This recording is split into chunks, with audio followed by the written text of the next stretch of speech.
ఆనంద ధ్వని చేయదు. దేవుని స్తోత్రం కలుగుతారు. ఆయన ఆశ్రయించిన వారంట సంతోషిస్తారంట. దేవుని ఆశ్రయించిన వారందరూ సంతోషించదు. నీవే వారిని కాపాడుదు కనుక వారు నిత్యము ఆనంద ధ్వని చేయదు. కీర్తనకారుడు ఈ కీర్తన దావీదు అంటున్నాడు అన్నమాట. ఈ మాట దావీదు కీర్తన. దావీదు మాట్లాడుతున్నాడు, ప్రభువా నిన్ను ఆశ్రయించు వారందరూ సంతోషించుదురు, నీవే వారిని కాపాడుదు కనుక వారు నిత్యము ఆనందధ్వని చేయదురు. ఎవరైతే దేవుని ఆశ్రయిస్తారో వాళ్ళు సంతోషంగా ఉంటారంట. వాళ్ళని దేవుడే కాపాడుతాడంట. వాళ్ళు నిత్యము ఆనందధ్వని చేస్తారంట. ఈ విషయాలు ఇది నిజము ఎవరికి తెలుస్తుంది? ఇది నిజమే, ఈ వాక్యం నిజమే, ఇది కరెక్టే, దావీదు చెప్పిన మాటలు ఇది కరెక్టే ఎవరికి తెలుస్తుంది? ఎవరు గ్రహించుకోగలుగుతారంటే యెహోవాని రుచి చూచి తెలుసుకోండి అంట. రుచి చూచి తెలుసుకోండి అంట. ఇప్పుడు చెరువు తిరిగితేనే చెరువు లోకంతో తెలుస్తుంది.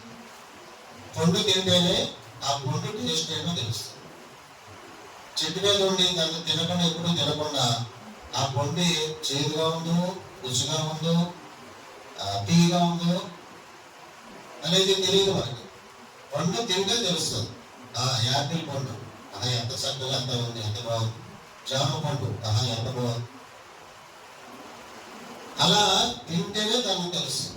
అలాగే చెరువులు దిగితేనే లోతు తెలుస్తుంది. పొట్టలున్న వాడికి చెరువు లోతు తెలియదు. అలాగే దేవుణ్ణి ఇది రుచి చూసిన వాళ్ళకే తెలుస్తుంది. ఈ దేవుడు మనల్ని కాపాడుతాడన్నది నిజము. ఆయన సన్నిధిలో సంపూర్ణ సంతోషం ఉంటుందన్నది నిజము. ఆయన ఆశ్రయిస్తే మన సుఖ సంతోషాలు ఉంటాయి అన్న విషయం నిజము. అప్పుడు నిజమే, ఇదంతా నిజమే. అప్పుడు దేవుడు మనం కాపుతా పెట్టి కాపాడుతాడు. మన ఇంట్లో కార్యం చేస్తాడు, మన గృహంలో కార్యం చేస్తాడు, మన ప్రార్థన ఆలకిస్తాడు. ఇదంతా నిజమే అని ఎవరికి ఉంటుందంటే రుచి చూసిన వారికి ఉంటుంది. తర్వాత భక్తి చేసే వారికి ఉంటుంది. లోకానుసారం జీవించే వారికి ఉండదు. మనకు తెలియదు. ఎలా తెలుస్తుంది వాళ్ళకి? మనకు తెలియదు. అప్పుడు నమ్మి రక్షణలోకి వచ్చి పరిశుద్ధ గ్రంథం చదువుతూ ఈ టాలీ చేసుకున్నప్పుడు ఇది నిజమే, ఇది కరెక్టే అనేది తెలుస్తుంది. కాబట్టి భక్తి చేయాలి, పరిశుద్ధ గ్రంథం చదవాలి, ప్రార్థన చేయాలి. అప్పుడు నీకు దేవుడి కాపుదల మనల్ని కాపాడుతూ ఉంటుంది. ప్రమాదాల నుంచి తప్పిస్తారు, ఆపద నుంచి తప్పిస్తారు. నాకు ఏమంటాడు? ఆపత్కాలంలో నాకు మొరపెట్టు, నేను నీకు ఉత్తరం ఇస్తాను. మనకు ఆపద వచ్చినప్పుడు ప్రార్థన చేస్తే దేవుడు సహాయం చేస్తాడు. అట్లా దేవుడు కాపుదల నాకు ఉంది అని గ్రహించుకున్న వాళ్ళు ధన్యులండి. దేవుడు నా ప్రార్థన ఆలకిస్తున్నాడు అని గ్రహించుకున్న వాళ్ళు ధన్యులు. వాక్యం చదివితే నా జీవితం బాగుంది అని గ్రహించుకున్న వాళ్ళు ధన్యులు. అది అందుకనే మనం మనకి వాక్యం చదువుతుంటే ఏం జరుగుతుందంటే వ్యతిరేకతలన్నీ కూడా అనుగుణంగా మారిపోతాయి. వాక్యం చదువుతుంటే మన చుట్టూ ఉన్న వ్యతిరేక వాతావరణంలో కూడా అనుకూలంగా మారిపోతుంది. ఒక వ్యక్తి ఉద్యోగం చేస్తున్నాడు అనుకున్నాం, ఆ ఉద్యోగంలో ఆయనకి వ్యతిరేకత ఉంటుంది. ఆయన పొలిక్స్ తోటో లేకపోతే కొంత మీద ఒక వ్యతిరేకత అనేది నడుస్తుంది. మీరు వాక్యం చదివా డ్యూటీకి వెళ్ళాడు అనుకోండి, ఆ వ్యతిరేకించేవాడు అనుకూలంగా మారిపోతారు, మనం గౌరవిస్తారు. అంత బలం ఉంది, అంత శక్తి ఉంది వాక్యంలో. కాబట్టి వాక్యాన్ని చదవాలి. ఎవరైతే వాడు నాకు చదువుతారు కానీ 1 తిమోతి 3:16 చదువుతాం. 1 తిమోతి 3:16 నూతన నిబంధన తిమోతి పత్రిక 1 తిమోతి 3:16 చదువు చూడండి. చూసారా? 3:16 కాదండి, అది చదవండి. నిరక్షేపముగా దైవ భక్తిని గురించిన మర్మము గొప్పదై ఉన్నది. ఆయన సశరీరుడుగా ప్రత్యక్షుడాయను. ఆత్మ విషయంలో నీతి పడిన తీర్పున్నది. దేవదూతలకు కన్నడు. రక్షకుడని జన్మలలో ప్రకటింపబడు. లోకమందు నమ్మబడిన ఆరోహణుడై తేజోమయుడయ్యాను. అసలు దేవుడు యొక్క నివాస స్థలం ఏంటి? దేవుడు ఎక్కడ ఉంటాడు? చూడండి, యెషయా గ్రంథం ఆరోగ్యం ఉండవచ్చు కదండి. యెషయా గ్రంథం ఆరోగ్యం ఉండవచ్చు.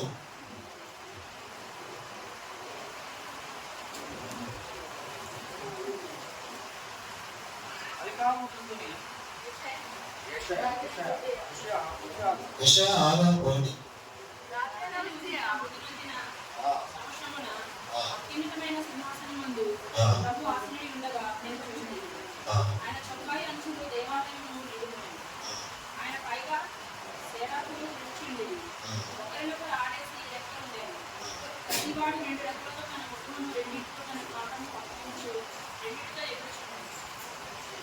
వాడు సైన్యం గొప్పది యెహోవా పరిశుద్ధుడు పరిశుద్ధుడు సర్వలోకమును ఆయన మహిమతో నిండి ఉన్నది అని గొప్ప స్వరంతో గాన స్తుతిగానం చేయుచు.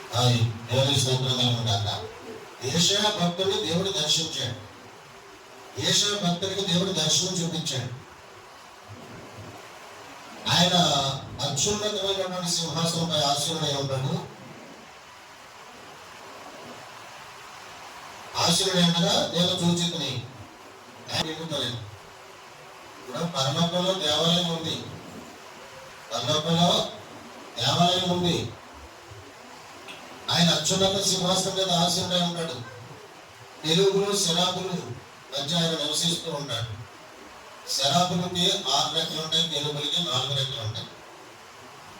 ఈ శరాబులు 2 కళ్ళతో ముఖం కప్పుకొని 2 కళ్ళతో కాళ్ళు కప్పుకొని 2 కళ్ళతో ఇలా ఎగురుతూ పరిశుద్ధులు పరిశుద్ధులు పరిశుద్ధులు సర్వలోకము ఆయన మహిమతో నిండి ఉన్నదని స్తుతిస్తున్నారంట. వాళ్ళకి అదే పని. వాళ్ళ పని ఏంటంటే దేవుని స్తుతించడమే వాళ్ళ పని, దేవుడిని ఆరాధించడమే వాళ్ళ పని. రెండో పని ఏంటంటే వాళ్ళు మామూలు పనులు మానక, రాత్రి పనులు మానక పరిశుద్ధులు పరిశుద్ధులు పరిశుద్ధులు సర్వలోకం ఆయన మహిమతో నిండి ఉన్నదని కొనియాడుతూ ఉంటారు. అది ఈ దర్శనం ఎవరు చూపించాడంటే యెషయా భక్తులు చూపించాడు దేవుడు. ఇది నిజమని ఎవరు నమ్ముతారు? దేవుడు ఎప్పుడన్నా స్వరం విన్నవాళ్ళు నమ్ముతారు. దేవుడి స్వరం ఎవరైనా ఉన్నవాళ్ళు ఎవరైనా ఉంటే నిజమే అని నమ్ముతారు. దేవుడు అదృశ్యంగా కొన్ని కార్యాలు వాళ్ళ జీవితంలో చేసినప్పుడు ఇది నిజమే అని నమ్ముతారు. అలాగే యెహెజ్కేలు గ్రంథంలో 1వ అధ్యాయంలో కూడా యెహెజ్కేలు దేవుడు దర్శించాడు. అక్కడ కూడా యెహెజ్కేలు దర్శనం చూపించాడు. అపొస్తలుల కార్యం 7వ అధ్యాయంలో స్టెఫను దేవుడు దర్శించాడు. తండ్రి కుడిపార్శ్వాన యేసు ప్రభువు నిలబడి ఉండటము స్టెఫను చూశాడు. అప్పుడు స్టెఫను రాళ్ళు పెట్టి కొట్టేస్తుంటే ప్రభు ఈ పాపం వాళ్ళ మీద మోపకము అని ఆయన ప్రార్థన చేసినప్పుడు దేవుడు తండ్రి కుడిపార్శ్వాన నిలబడి ఉండటము స్టెఫను చూశాడు. ఒక భక్తుని దేవుడు ఎంతగా గౌరవిస్తాడంటే ఇక్కడ స్టెఫను భూలోకంలో రాళ్లతో కొట్టబడుతుండగా అక్కడ సింహాసనం మీద ఉన్నటువంటి దేవుడు లేచి నిలబడ్డాడు. భక్తులు ఎంత ప్రేమిస్తాడని ఒకసారి చూడండి. దేవుడే లేచి నిలబడ్డాడంటే మా విషయమా? స్టెఫను అంత గొప్పవాడు, అంత భక్తుడు. రాళ్లతో కొన్ని చంపేసి క్షమించుకొని ప్రార్థన చేశాడు. అలాగే స్టెఫను కూడా దేవుణ్ణి చూశాడు. యెహెజ్కేలు చూశాడు, యెషయా భక్తుడు చూశాడు. ఆయన పరలోకంలో యోబు గ్రంథంలో రాయబడినట్లుగా పరలోకంలో ఉత్తర సభా పర్వతంలో ఆయన ఆశీనుడై ఉంటాడు. అక్కడ ఒక మహాసభ జరుగుతూ ఉంటుంది. ఆ సభలో 24 పెద్దలు ఉంటారు, 4 జీవులు ఉంటాయి, కోటాను కోట్ల మంది దేవదూతలు ఉంటారు, ఈ తెలుగులో శరాపులు ఉంటారు. అక్కడ ఒక ఆలోచన సభ జరుగుతుంది. అక్కడ అధిపతి యేసు ప్రభు అని ఉంటారు. అక్కడ ఆధిపత్యం అయిందే. ఆయన అధికారం ఆధిపత్యం కలిగిన దేవుడు ఆయన పరలోకానికి వెళ్ళి దూతల మీద, అధికారుల మీద, శక్తుల మీద ఆయన అధికారం పట్టుకుని పరలోకంలో భూలోకంలో నాకు సర్వాధికారం ఇవ్వబడినదని చెప్పి ఆ అధికారంతో ఆయన తండ్రి కుడిపక్షంలో కూర్చొని ఆయన ఈ ప్రపంచం అదృశ్యంగా ఉండి ఈ ప్రపంచాన్ని నడిపిస్తున్నాడు. ఆయన ఈ అదృశ్యంగా ఉండి ప్రపంచాన్ని నడిపిస్తున్నాడు. ఆయన రాజ్యాలను మార్చే శక్తులను పొంది కాలంలో సమయంలో ఆయన స్వాధీనం ఉంచుకున్నాడు. ఈ విషయాలన్నీ మనకి దానియేలు గ్రంథం చదివితే అర్థమవుతాయి, ప్రకటన గ్రంథం చదివితే అర్థమవుతాయి, ఎహెజ్కేలు గ్రంథం చదివితే అర్థమవుతాయి, యెషయా గ్రంథం చదివితే అర్థమవుతాయి. దేవుడి యొక్క నివాస స్థలం ఏంటంటే ఆయన ఆకాశమందు అత్యున్నత ధవళ సింహాసనంపై ఆసీనుడై ఉంటాడు. ఆయన మహిమ పరచబడుతూ ఉంటాడు, ఆయన ఆరాధించబడుతూ ఉంటాడు, ఆయన స్తుతింపబడుతూ ఉంటాడు. భూలోకంలో పరిశుద్ధులు ఆయన స్తుతిస్తూ ఉంటారు, పరలోకంలో దేవతలు ఆయన స్తుతిస్తూ ఉంటారు.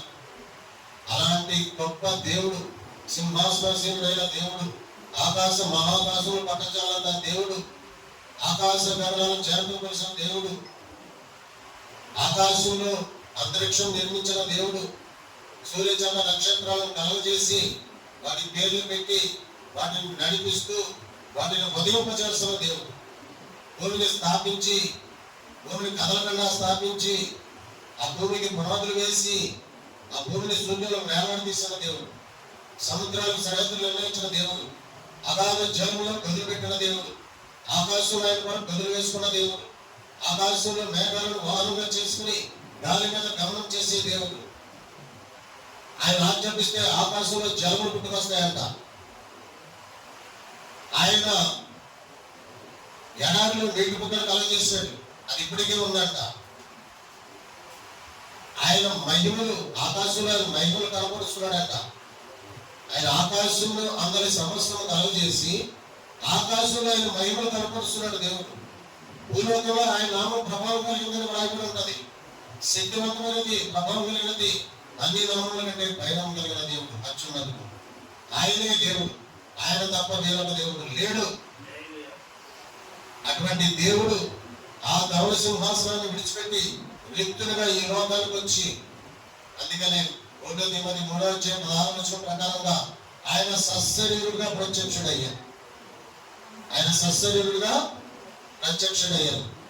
ఆకాశం అంటే ఆయన ఆ మహిమను ఈ లోకానికి వచ్చేసి ఆయన దాసుని స్వరూపం ధరించుకున్నాడు, సశరీరుడుగా ప్రత్యక్షుడయ్యాడు. కన్యక మరియ గర్భాన శిశువుగా పుట్టాడు.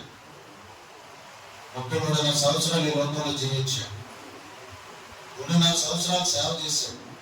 తల్లిదండ్రులకు సహాయకారిగా ఉండి తన బాధ్యత నెరవేర్చుకున్నాడు. 30 సంవత్సరాలు వచ్చి వయసు వచ్చేసరికి బాప్తిసం తీసుకున్నాడు. అప్పుడు సేవలో దిగాడు. ఆయన సేవ పరిచయం ఎలా జరిగింది? ఆయన ఉండడానికి ఒక నివాసం లేదు, ఒక గృహం లేదు. ఆయన రాత్రంతా ప్రార్థన చేసేవాడు, పగలంతా పరిచయం చేసేవాడు, రోగులను చూసి కనికరపడి స్వస్థపరిచేవాడు, కొండ మీద ప్రసవం చేసి ధన్యతలు చెప్పాడు, లక్షవాయులో వాడిని స్వస్థపరిచాడు, గుడ్డివాడిని స్వస్థపరిచాడు, మౌనవాడిని స్వస్థపరిచాడు, గుడ్డివాడిని స్వస్థపరిచాడు, జనుల రోగిని స్వస్థపరిచాడు, చాంద్ర రోగిని స్వస్థపరిచాడు. 5 రొట్టెలు 2 చేపలు 5,000 మందికి ఆహారంగా పెట్టి గొప్ప అద్భుతం చేశారు. చేపలలో శిగులు తీసుకురామని చెప్పి ఆయన అంటే చేపను ఆజ్ఞాపించగలిగిన దేవుడు. అంటే సృష్టిని ఆయన ఒక సందర్భంలో గాలిని బంధించి సముద్రం నిమరించడానికి ఆజ్ఞాపిస్తే గాలి అయిపోయింది, సముద్రం అయిపోయింది. అంటే ఆయన సృష్టి ఆయన లోపడుతుందని ఆయన శిష్యులకు కనపరిచాడు. ఆయన 5 రొట్టెలు 2 చేపలు పంచిపెట్టి నేను జీవాహారంలో ఉన్నానని శిష్యులకు కనపరిచాడు.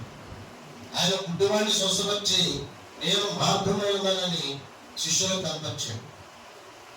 ఆయన అంటారు, నేనే మార్గము, నేనే సత్యము, నేనే జీవము, నేను తప్ప వేరొక దేవుడు లేడు అంటాడు ఆయన. అలాంటి దేవుడు, అంత మహిమ కలిగిన దేవుడు ఆయన సశరీరుడిగా ఈ లోకానికి వచ్చాడు. తర్వాత ఏమంటారు? ఒక వాక్యం చూడండి, 1 తిమోతి 3 కదా, ఆయన సశరీరుడిగా ప్రత్యక్షుడయ్యాను.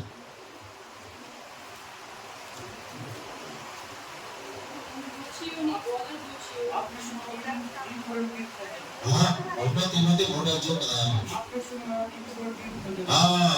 ఆత్మ విషయంలో నీతిమంతుడని తీర్పు పొందాను, దేవదూతలకు కనబడేను, రక్షకుడైన జనములలో ప్రకటింపబడి, లోకమందు నమ్మబడి, మారుగండి తేజున్నాయి. అది సశరీరుడిగా వచ్చాడు, ఆత్మ విషయంలో నీతిమంతుడని తీర్పు పొందాడు దేవుడు. అంటే ఆత్మ విషయం అంటే ఏంటి? లోపల ఉన్నది. లోపల ఉన్న ఆత్మ ఎలా ఉండదో దేవుడికి ఒకటిగా తెలుసు, ప్రజలకు తెలియదు. ప్రజలు బహిరూపం చూస్తారు, దేవుడు అంతరంగం చూస్తాడు. నీ ఆత్మ ఎలా ఉంది, నీ ఆత్మ ఎలా ఉంది, నీ హృదయం ఎలా ఉంది, నీ మనసు ఏం ఆలోచిస్తుంది, నీ తలంపులు ఏంటి, నీ ఆలోచనలు ఏంటి, దేవుడికి తెలుసు, దేవుడికి మాత్రమే తెలుసు. అందుకని మనుషులు బైబిల్ చూస్తారు, దేవుడు అంతరంగం చూస్తాడు. నీ ఆత్మ దేవుడి దృష్టిలో ఎలా ఉందో మనం పరిశీలన చేస్తున్నాం. యేసు ప్రభువు ఆత్మ విషయంలో నీతిమంతుడని తీర్పు పొందాడు ఆయన. అందుకనే మనము కూడా ఆత్మ విషయంలో నీతిమంతుడని తీర్పు పొందాలంటే నీ ఆత్మ ఎలా ఉంది? దుష్టాత్మ ఉందా? దుర్మార్గపు ఆలోచనలు ఉన్నాయి? నీతిమంతుడని నిరూపించుకున్నాడు ఆయన నీతిమంతుడు, ఆయన పరిశుద్ధుడు, ఆయన బలవంతుడు, ఆయన ఆలోచనకర్త. ఇవన్నీ కూడా మనం చదువుకుంటున్నాం బైబిల్లో, దేవుడు యొక్క కెపాసిటీ ఏంటని. తర్వాత దేవదూతలు కనబడేను, ఆయన దేవదూతలు కనిపించాడు. యేసు ప్రభువు దేవదూతలు కనబడేను, తప్పలేదా? దేవదూతలు కనిపించాడు. ఆయన ఎలా కనిపించాడు దేవదూతలు చూడండి. యేసు ప్రభువు బాప్తిసం తీసుకుని ఆయన పరిచయం ప్రారంభించాలనుకున్నప్పుడు అపవాది ఆయన పరిచయం ప్రారంభించాలని ఆయన అరణ్యంలోకి వెళ్ళిపోయి, ఆయన దేవుని ఆత్మ ఆయన అరణ్యంలోకి తీసుకుపోయింది. ఆయన అరణ్యంలోకి వెళ్ళిపోయి 40 రోజులు ఉపవాసం ఉండి ప్రార్థన చేశాడు. ఆయన ఏమీ తినలేదు. 40 పగలు 40 రాత్రులు యేసు ప్రభు వారు ఉపవాసం ఉండి ప్రార్థన చేశారు. తర్వాత ఇంకా 40 రోజులు ఉపవాసం ప్రార్థన చేసిన వాళ్ళు ఎవరు? మోషే 40 దినాలు సీనాయి పర్వతంలో ఉపవాసం ఉండి ప్రార్థన చేశారు. ఈ 40 దినాలు అనే దానికి ఒక ప్రాముఖ్యత ఉంది. ఈ శ్రమ దినాలు కూడా 40 దినాలు, ఆదివారాలు కనుక్కుంటే 46 దినాలు. 40 దినాలు యేసు ప్రభు వారు ప్రార్థన చేశారు. అప్పుడు దేవదూతలకు పరిచయం చేశారని వాక్యంలో రాయబడి ఉంటుంది. మీరు చదవండి, మత్తయి సువార్త, మార్కు సువార్త, యోహాను సువార్త, లూకా సువార్త. ఆయన విడిచిపోగా ఇదిగో దేవదూతలు వచ్చి ఆయనకు పరిచయం చేశారు. దేవుని స్తోత్రం కలుగును గాక. దేవదూతలు పరిచయం చేశారు. ఆయన దేవదూతలు కనిపించాడు. తర్వాత రక్షకుడైన జనములో ప్రకటింపబడింది. ఇదిగో ఈయన లోక రక్షకుడు, ఇదిగో ఈయన లోక పాపలు మోసిన దేవుని కనిపిల్ల అని జనాల్లో ప్రకటించబడ్డాడు. ఆయన పరిచయం చేస్తున్నప్పుడు వేల మంది జనం ఆయన కూడా పడేవారు. ఆ రోగులు స్వస్థత వస్తాయని రోగులు ఆయన కూడా పడేవారు. ఇదిగో యేసు ప్రభు అంట కొంతమంది రోమన్ సామ్రాజ్యాన్ని వ్యతిరేకించినప్పటికీ, యూదులు ఆయన వ్యతిరేకించినప్పటికీ ప్రజలందరూ కూడా ఆయన వెంబడించారు. ఆయన 3 రోజులు 2 రోజులు ప్రసంగాలు చెప్తే ఇంటికి వెళ్ళకుండా ఆయన వాక్యం అని చెప్పే వాక్యం ఉన్నారు. అంటే ఈయన రక్షకుడు అని ఆయన ఎంతమంది అంగీకరించారు. ఆయన రక్షకుడైన జనంలో ప్రకటింపబడ్డాడు. తర్వాత లోకమందు నమ్మబడిన లోకమైన నమ్మింది, ఆయన దేవుడని లోకం నమ్మింది, ఆయన రక్షకుడని లోకం నమ్మింది, ఆయన నీతిమంతుడని లోకం నమ్మింది, ఆయన స్వస్థపరుస్తే నిజమైన దేవుడు లోకం నమ్మింది. తర్వాత ఆయన ఆలోచన తేజోగైన తర్వాత ఏం చేశాడు? ఆయన మార్చి 1:15 ప్రకారము కాలం సంపూర్ణమైనది, దేవుని రాజ్యం సమీపించుచున్నది, మారు మనసు పొందండి, సువార్త నమ్మండి అని సువార్త ప్రకటించుకుంటూ ఆ యోదయ సమరయ గలిలే ప్రాంతాలను ఆయన తిరిగి ఆయన సువార్తను ప్రకటించి ఆయన మహిమలు కనపరిచి స్వస్థతలు జరిగించి ప్రసంగాలు చేసి, అద్భుతాలు చేసి, ఆశ్చర్య కార్యాలు చేసి, సూచక్రియలు చేసి, మహత్కార్యాలు చేసి ఆయన చివరికి తనను తాను సిలువకు అప్పగించుకో. ఆయన ఎవరో సిలువ వేసి చంపలేరు. సుమా, ఈ విషయం కూడా గుర్తుపెట్టుకోండి. ఆయన సిలువ వేసి ఎవరో చంపలేరు. ఆయనే తనకు తాను అప్పగించుకున్నాడు సిలువకి. ఎందుకని? లేఖనాలలో న్యాయపడినట్లు జరగాలి. లేఖనాల ప్రకారం ఆయన సిలువకి అప్పగించుకున్నాడు, సిలువలో మరణించాడు. ఆయన కొట్టారు, హింసించారు, దీపంతా దుండేశారు, ముళ్ళ కిరీటం నెత్తి మీద పెట్టి కర్రతో కొట్టితే ముళ్ళు ఈ తలలోకి దిగిపోయి కంటి దాకా వచ్చి ఈ రక్తం అంతా కారిపోయి దీపంతా దుండేశారు. 5,000 పైగా గాయాలు తగిలి, చేతుల్లో కాళ్ళలో మేకులు పట్టేశారు. పక్కలో బల్లి పెట్టి సిలువను పైకెత్తిన తర్వాత పక్కలో బల్లి పెట్టి పొడిచేశారు. దాహం అడిగితే చేతు చెరువులు నోటికి అందించారు. దేవుడు కుమారుడా, నిన్ను నువ్వు రక్షించుకోలేవా? నువ్వే దేవుడు అయితే, నువ్వే దేవుడు కుమారుడు అయితే నిన్ను నువ్వు రక్షించుకో, ఆ సిలువలోంచి కిందకి దిగరా అని ఏలన చేశారు. అయితే ఇక్కడ మరణం ఏంటి? ఆయన సిలువలో మరణిస్తేనే, ఆయన సిలువలో మరణించి మరి నిర్దోషమైన, నిష్కలంకమైన, పరిశుద్ధమైనటువంటి ఆ గొర్రెపిల్ల రక్తాన్ని చిందిస్తేనే ఆ చిందించబడాలి. ఆయన సిలువలో మరణించాలి, పరిశుద్ధమైన రక్తం చిందించబడాలి. ఆ రక్తంలో పాపాలు కడగాలి, శాపాలు కడగాలి, పాపులు పరిశుద్ధులుగా మార్చాలి, పాప క్షమాపణ మారుమనిసి పెట్టాలి. ఇదంతా జరగాలంటే ఆయన ఖచ్చితంగా సిలువలో మరణించాలి. కాబట్టి ఆయన సిలువలో మరణించాడు, సమాధి చేశాడు, 3వ రోజు తిరిగి లేచాడు. ఆయన ఆరోహణ అయ్యాడు, తేజమయ్యాడు. నేను స్వతంత్రంగా కూడా ఆయన ఆరోహణమే అది.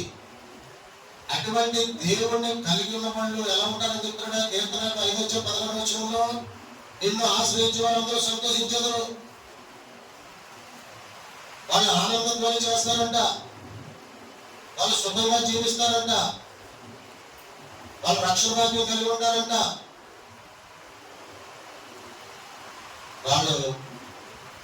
వాళ్ళని పరిశుద్ధులు, అందుకని వాళ్ళని పరిశుద్ధులు అంటారు. అటువంటి వారిని ప్రత్యేకింపబడిన వారు అంటారు, పరిశుద్ధులు అంటారు, దేవుని కుమారులు అంటారు. ఆ భాగ్యం మనకు అందరికీ ఉందా? ఆ భాగ్యం దేవుని కుమారులను కూడా భాగ్యం అందరికీ ఉందా? మీరు ప్రార్థన చేస్తే దేవుడు ఆలకిస్తున్నాడా? మీ గృహంలో సంతోషం ఉందా? మీరు ఆనందం ధ్వని చేయగలుగుతున్నారా? ఈ గిన్నె నుండి పొర్లుతుందా? ఇవన్నీ మనం పరిశీలన చేసుకుని మనం సరి చేసుకోవాలి. ఎందుకంటే దినంలో చెడ్డవు కనుక సమయం పోలేక సద్వినియోగం చేసుకోవచ్చు.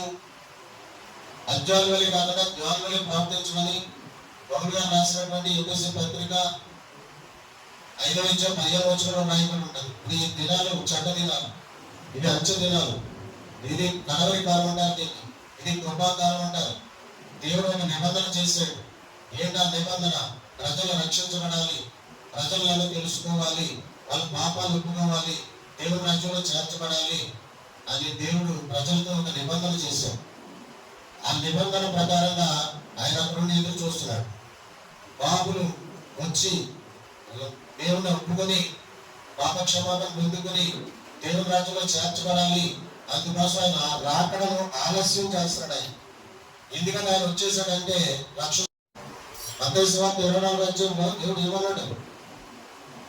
ఇదిగో యుగాంతం వస్తుంది, ఇదిగో దేవుడు వచ్చేస్తాడు, ఇదిగో అంతమంగా అంటారు. మీరు నమ్మకండి, మీరు భయపడకండి, అంతం వెంటనే రాదు. యుద్ధాలు జరుగుతాయి, సునామీలు వస్తాయి, భూకంపాలు వస్తాయి, కానీ అంతం రాదు. మీరు ప్రభువుని తెలుసుకోండి, దేవుని నమ్ముకోండి, మీ కుటుంబాలు కట్టుకోండి, పరలోకములకు సిద్ధపడి ఉండండి అని దేవుడు చెప్పాడు. మనం అది ఆయన చేతిలో ఉంది, ప్రజలు నోట్లో లేదండి. ఆయన ఆడడానికి రావడానికి ఆయన ఇష్టం, అది ఆయన చేతిలో ఉంది. ఆయన ఎప్పుడు వస్తాడని మనకు తెలియదు. మనం ఏం చేయాలి? బుద్ధి కలిగిన కన్యకల వల్లే చిత్తపడి ఉండాలి. సిద్ధులను ముందు కలిగి ఉండాలి. సిద్ధులను ముందు కలిగి ఉండండి ఏంటి? పరిశుద్ధాత్మను కలిగి ఉండాలి. పరిశుద్ధాత్మను కలిగి ఉండాలి. సిద్ధులను నూనె కలిగి ఉండండి ఏంటి? ఇక్కడ నూనెకి సాదృశ్యము పరిశుద్ధాత్మ దేవుడు. ఎవరైతే పరిశుద్ధాత్మ దేవుని కలిగి ఉన్నారో వాళ్ళకి భయం లేదండి. వాళ్ళు దేవుని ఎంత పడతారు, చనిపోయిన పనులకు వెళ్తారు, విడవబడడానికి అవకాశం లేదు. హల్లెలూయా, హల్లెలూయా. కాబట్టి పరిశుద్ధాత్మను పొందుకోవాలి. పరిశుద్ధాత్మను ఎవరైతే పొందుకుంటారో ఆయన హృదయంలోకి వస్తారు, ఆయనలో నివసిస్తాడు, ఆయన నడిపిస్తాడు. వాళ్ళు ఎంతబడే శ్రమంలో ఉంటారు. కాబట్టి మనం ఏం చేయాలి? పరిశుద్ధాత్మ దేవుడిని పొందుకోవాలి. పొందుకోవాలంటే మొట్టమొదటిగా ప్రభువును దేవుడు ఒప్పుకోవాలి. మన పాపాలకు పశ్చాత్తాపడాలి, వాళ్ళ మనసు పొందాలి, బాప్తిసం తీసుకోవాలి. అప్పుడు పరిశుద్ధాత్మ దేవుడు హృదయంలోకి వస్తాడు. అప్పుడు పరిశుద్ధాత్మ దేవుడు ఏం చేస్తాడు? నీలో ఉండి ప్రార్థన చేస్తాడు. పాపం గురించి, నీతి గురించి, తీర్పు గురించి ఒప్పిస్తాడు. మనస్సాక్షిని శుద్ధి చేస్తాడు. చెడుదం వల్ల అసహ్యం కలిగిస్తాడు. అలాంటి క్వాలిటీస్ ఉన్నాయా? మనలో అలాంటి క్వాలిటీస్ ఉన్నాయా? చెడుదం పట్ల అసహ్యం కలుగుతుందా? మన మనస్సాక్షి శుద్ధీకరించబడుతుందా? ఇవన్నీ మనం ఆలోచన చేసుకుని మరి దేవుని వైపు తిరుగుదాము. ఈ రోజు నుంచి దేవునిలో ఉందాము, పరిశుద్ధాత్మను పొందుకుందాము. అన్ని కృపలో దేవుడు నడిపించడం కాక. మహాపరిశుద్ధ ప్రేమ స్వరూపి దయగల మా తండ్రి స్తోత్రాలు చెల్లించుకుంటాం. ఘనమైన స్తోత్రాలు. మరి ఈ రీతిగా మరి తండ్రి భాగ్యమైన దేవుడిగా మాతో మాట్లాడి ఎన్నో విషయాలు మాతో జ్ఞాపకం చేశారు. గొప్పని స్తోత్రాలు. అవునైనా మేము పరిశుద్ధాత్మను కలిగి ఉండడానికి సాయం చేయండి. ఎంతబడే సెలవులో ఉండడానికి సాయం చేయండి. మీరు అక్కడ ఎప్పుడు వస్తుందో మాకు తెలియదు. మీరు వచ్చినప్పుడు మేము సిద్ధపడి ఉండడానికి మీరే సహాయం చేయండి. మీ రాజ్యంలో మమ్మల్ని జ్ఞాపకం చేసుకోండి. వచ్చిన మా అందరినీ దీవించి మా కుటుంబాల్లో సమాధానం కలగజేసి మీ కృపను పాత్రులుగా చేసి మీ ఆశీర్వాదం, మీ అభిషేకంతో గృహాలు వెళ్ళడానికి సహాయం చేయండి. మా ప్రభు, మా రక్షణ ప్రభు తీసేస్తున్నామని ప్రార్థిస్తున్నాము తండ్రి.